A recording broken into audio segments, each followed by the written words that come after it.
জিহানের চিৎকার প্রিয়তি ভয়ে কুঁকড়ে যায়। প্রিয়তি জিহানের দিকে তাকিয়ে ভয়ে ভয়ে মনে মনে বলল, বাপরে, এর আবার কি হলো? এভাবে চিৎকার করছে কেন?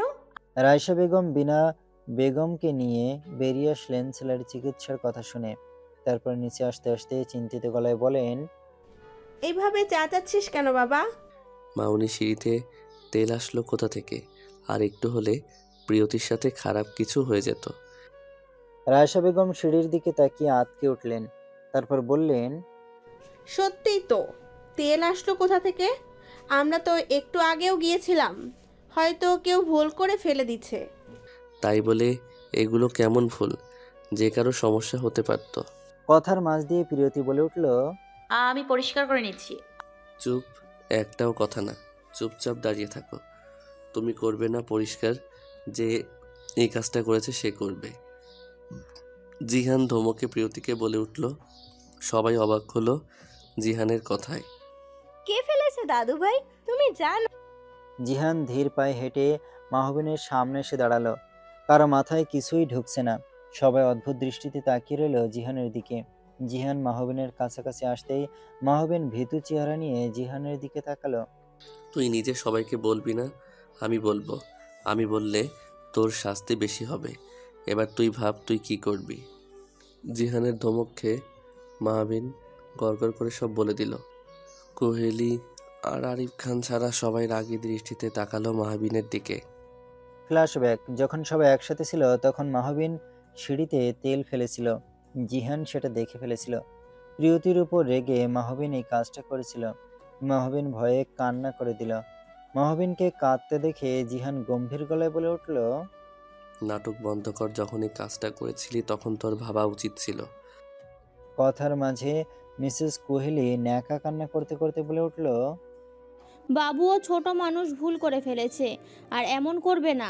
এবারের মতো মাফ করে দে বাবু। কোহেলির কথায় জিহান আর কিছু বলল না। প্রিয়তির হাত ধরে রুমে চলে গেল। ওরা যেতেই রাজীব খান গম্ভীর গলায় বলে উঠলেন, আরিফ, তোর মেয়েকে সামলে রাখ। আমার ছেলে এখন বিবাহিত, ওর বের কিছু হলে ও সহ্য করবে না। উল্টাপাল্টা কিছু করলে তোদের অবস্থাও খারাপ করে ছাড়বে। তাই আগে থেকে সাবধান করে দিলাম। অদ্ভুত তো, আজকে এই সাইকোটা কিছু বললো না কেন? প্রিয়তির জন্য আমাকে এত ভয় দেখালো, মারলো, অথচ আজকে আঙ্কে যখন বিয়ের কথা বললো তখন চুপ ছিল। কিন্তু কেন? এসব বলতে বলতে আলমারির জামা কাপড় ঠিক করছিল রোহা। হঠাৎ পেছনে ফিরতেই ভয় পেয়ে যায় রোহা। আদনান দাঁড়িয়ে আছে, কেমন অদ্ভুত দৃষ্টিতে তাকিয়েছে রোহার দিকে। চোখ দুটো যেন কিছু বলতে চাইছে, কিন্তু রোহা ভয় পেল সেই দৃষ্টি দেখে। এক প্রকার পালিয়ে যেতে নিলে আদনান খপ করে রোহার হাত ধরে নিজের সাথে মিশিয়ে নেয়।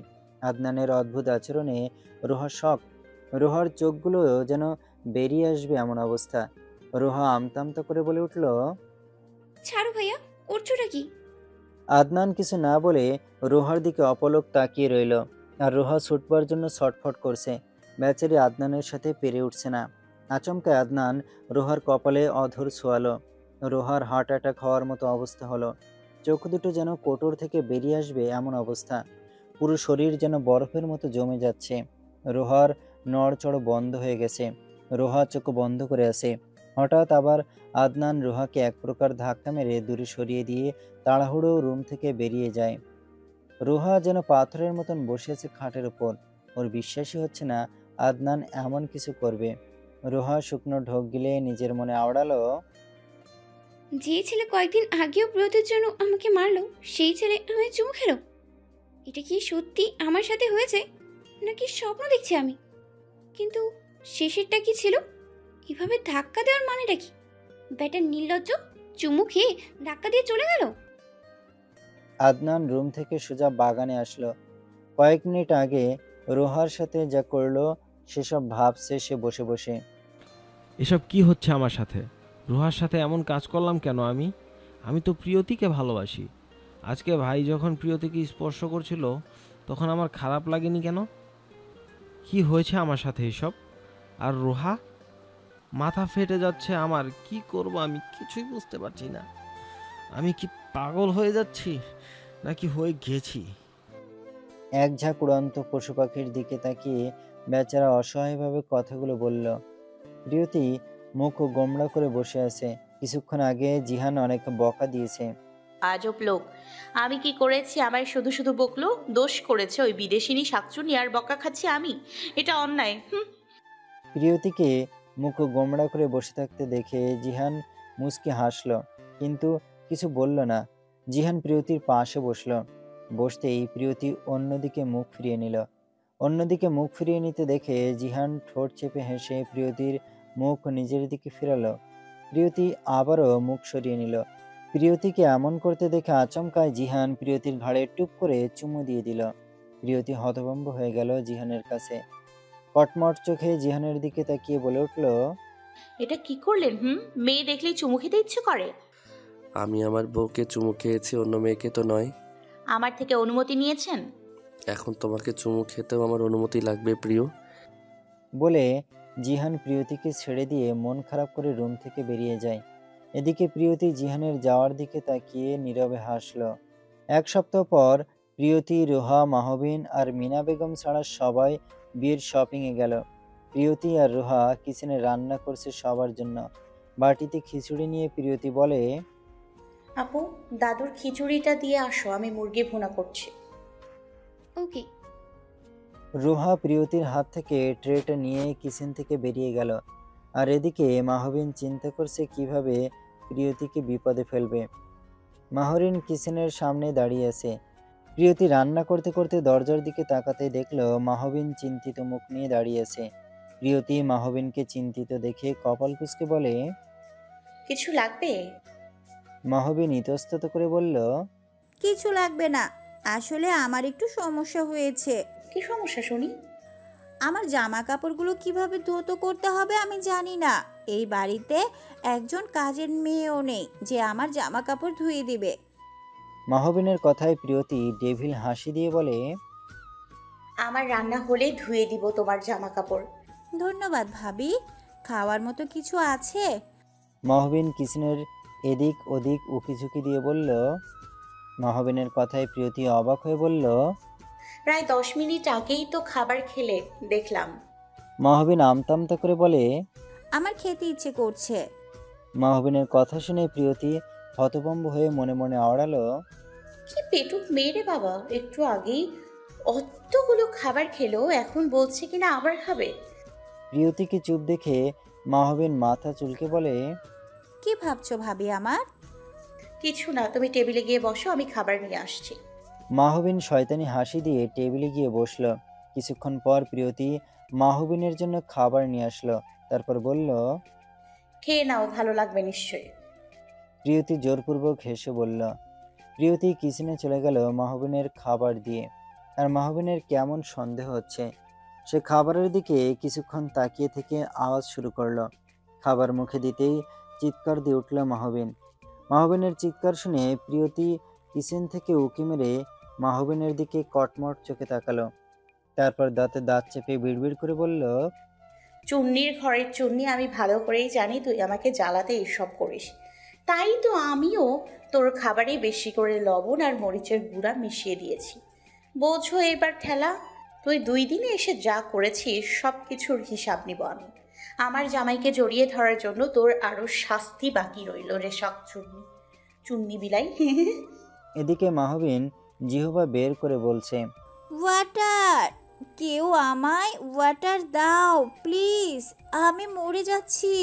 মাহবিনের চিৎকারে রোহা ছুটে আসলো মিতা বেগমের রুম থেকে। তড়িঘড়ি সিঁড়ি বেয়ে নামতে নামতে চিন্তিত স্বরে বলল, কি হয়েছে আপু? তুমি এভাবে চিৎকার করছো কেন?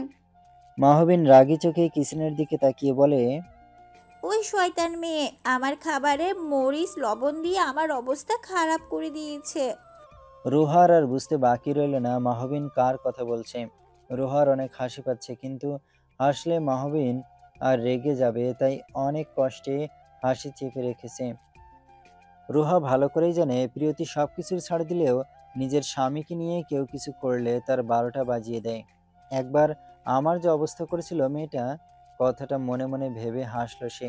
এরই মধ্যে মাহবিন আবারও চিৎকার করে বলল, ওয়াটার, ওয়াটার, মাগো জ্বলে যাচ্ছে। এবার প্রিয়তি কিচেন থেকে বেরিয়ে আসলো, হাতে এক গ্লাস ঠান্ডা পানি নিয়ে এনে মাহবিনের সামনে ধরল। মাহবিন ঠান্ডা পানির গ্লাস হাতে নিয়ে সবটা একদমই সাবাড় করে দেয়।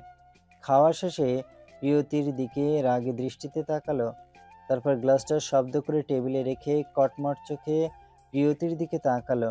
এভাবে তাকাতে দেখে প্রিয়তি নিষ্পাপ হওয়ার ভান করে বলল, বললেন না কেমন লাগছে খাবারটা? মাহবিন কিছু না বলে চুপচাপ নিজের রুমে চলে গেল। মাহবিন যেতেই রোহা হাসতে শুরু করলো। হাসতে হাসতে মরে রোহাকে এভাবে হাসতে দেখে প্রিয়তি কপাল কুঁচকে বলল, আপু, তুমি এভাবে হাসছো কেন? বেচারি মাহাবিনের যা হাল করলি তুই, বেচারি সারা জীবনেও ভুলতে পারবে না। দেখো আপু, আমার সব সহ্য হয়, কিন্তু আমার বরের দিকে কেউ চোখ দিলে আমি কিছুতেই সহ্য করব না।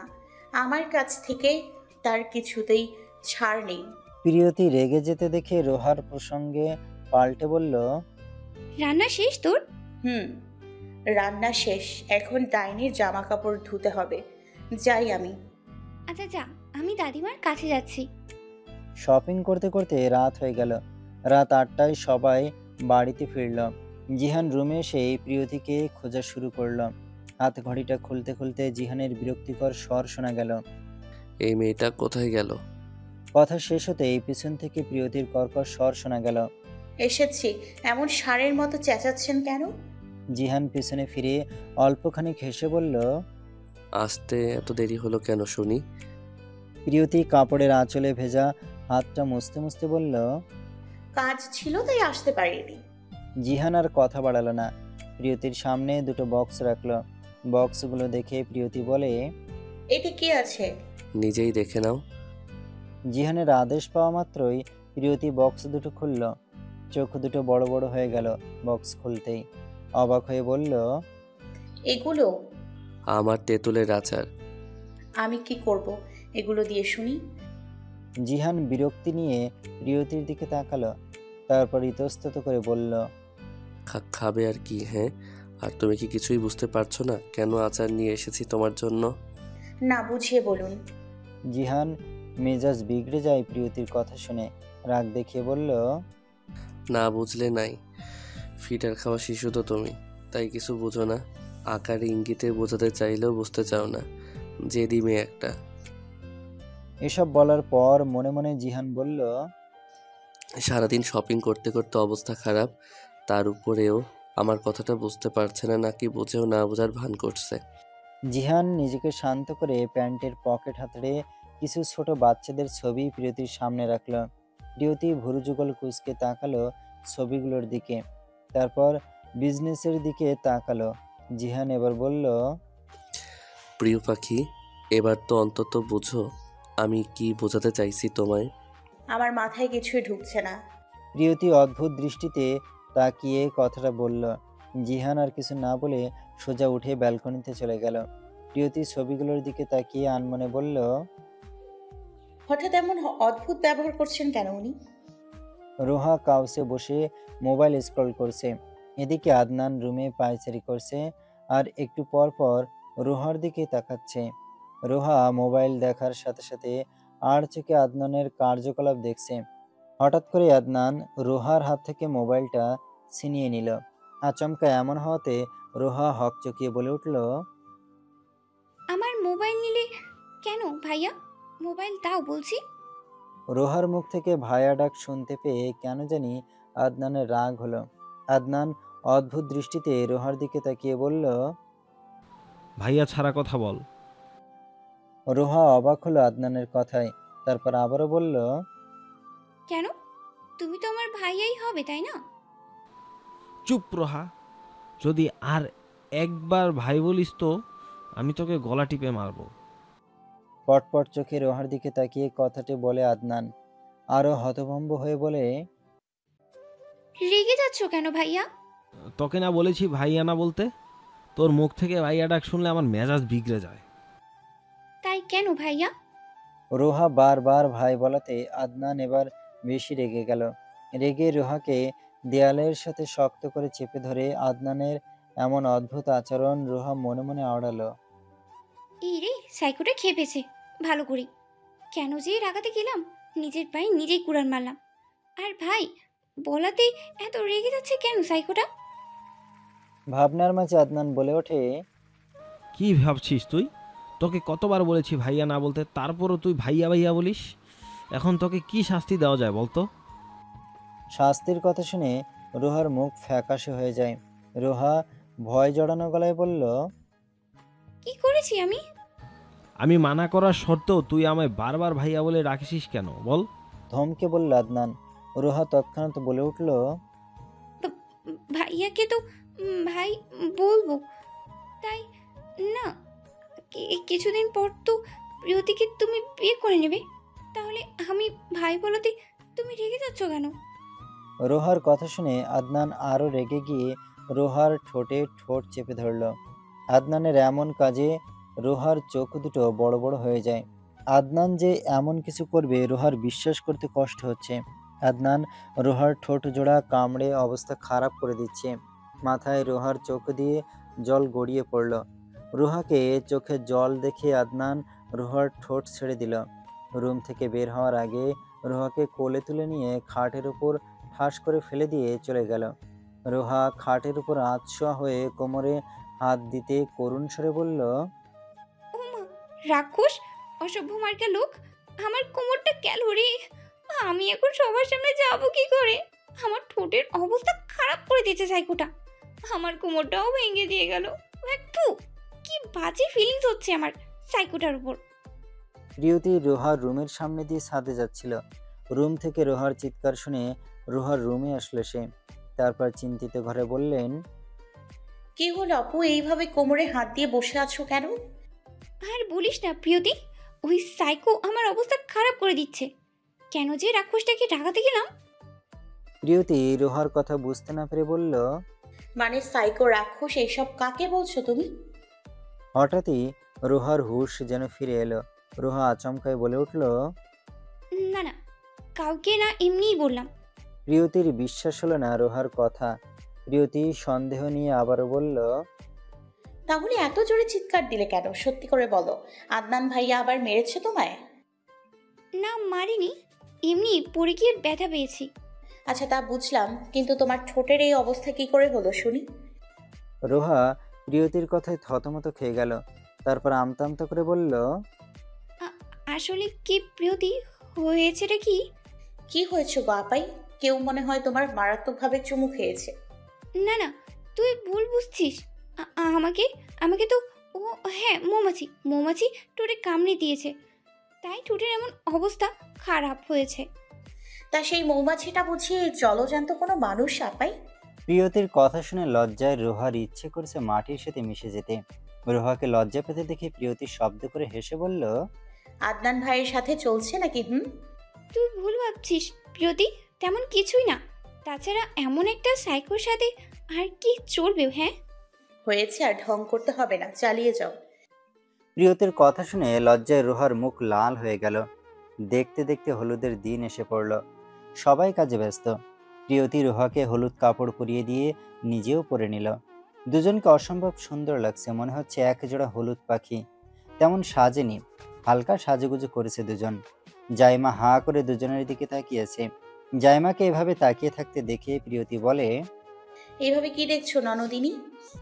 তোমাদের দুজনকে এত সুন্দর লাগছে, চোখ সরানোই যাচ্ছে না। জাইমার কথায় দুজন শব্দ করে হেসে উঠল। মৃদু হেসে রোহা বলল, হয়েছে, আর পাম দিতে হবে না। আমার থেকে প্রিয়তিকে বেশি সুন্দর লাগছে। মনে হচ্ছে আকাশ থেকে হলুদ পরি নেমে এসেছে। মোটেও না, আমার থেকে তোমায় অনেক বেশি সুন্দর লাগছে। জাইমা দুজনকে তর্ক করতে দেখে দুজনের মাঝখানে দাঁড়িয়ে তর্ক থামাতে বলে উঠল, আরে বাবা, দুজনকেই সুন্দর লাগছে। এখন তর্কাতর্কি বন্ধ করো, সবাই অপেক্ষা করছে তোমাদের দুজনের জন্য। চলো। তিনজন রুম থেকে বের হওয়া মাত্রই জিহান প্রিয়তির পথ আটকে দাঁড়ালো। তারপর জিহান প্রিয়তির হাত ধরে বলল, তোমার সাথে আমার কিছু গুরুত্বপূর্ণ কথা আছে প্রিয়। মাঝখানে জাইমা বাধা দিয়ে গম্ভীর ভাব নিয়ে বলল, একদম না ভাইয়া, বিয়ে শেষ না হওয়া পর্যন্ত বউয়ের সাথে দেখা করা নিষেধ। দাদু বলেছিল ভুলে গেলে নাকি? জিহান বিরক্ত হলো জাইমার কথায়, তারপর বলল, আমাদের বিয়ে একবার হয়ে গেছে। জাইমা এখন আমার বউ। দরকার হলে আমি আমার বউকে নিয়ে গেলাম।